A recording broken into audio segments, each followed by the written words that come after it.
অর্থের নেশা যখন মাথায় ঘোরে তখন প্রেম ভালোবাসা আকাশে ওড়ে। আসসালামু আলাইকুম, সবাই কেমন আছেন? তো আশা করি অনেকে ভালো আছেন।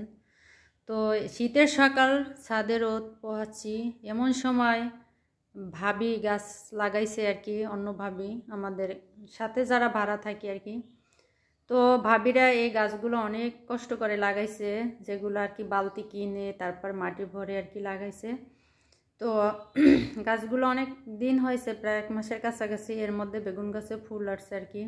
তো অনেকটাই গাছ লাগাইছে, মরিচ গাছ লাগাইছে, বেগুন গাছ লাগাইছে আর কি। তো দেখতে আসলে মাশাআল্লাহ হয়েছে, আবার হইলে সুন্দরও হবে, কারণ বোম্বাই মরিচ গাছ, খাড়া মরিচ গাছ, বেগুন এগুলো আসলে শীতকালীন সবজি, দেখতেও ভালো লাগে, খেতেও কিন্তু ভালো লাগে। তো যেহেতু ছাদে লাগাইছে, আসলে অতটা তো মাটির তাপ পায় না, যার কারণে কেমন হয় ভালো জানি না। তো এরপরে রান্না বান্না করতে আসছি। তো আজকে আমার তেমন কোনো রান্না বান্নাই ছিল না।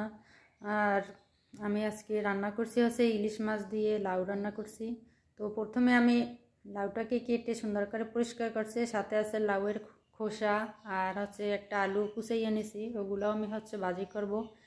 আর হচ্ছে এই যে ইলিশ মাছ হলুদ মরিচ মেখে দিয়ে রাখছি, তারপরে হচ্ছে তেলে ভেজে নেব। তো এবার দুপুরে আসলে আমি একা বাসায়, তো যার কারণে হচ্ছে এই তো আজকে রান্না বান্না খুবই কম, সীমিত আকারের আর কি। এরপরে আমি মাছ ভেজে ওই একই কড়াইতে আবার হচ্ছে এই যে লাউটাকে সুন্দর করে কষাইয়ে নিচ্ছি। আর লাউ বেশি করে কষালে আর পানির দরকার হয় না, অল্প পরিমাণ পানি দিলেই হয়। আর তো মাছ ভাজা আমার কমপ্লিট হয়ে গেছে।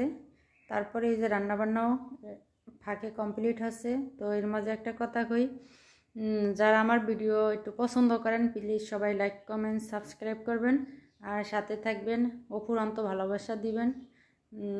সবাই আমরা একসাথে এগিয়ে যেতে চাই, আসলে একা। ভালো থাকবেন।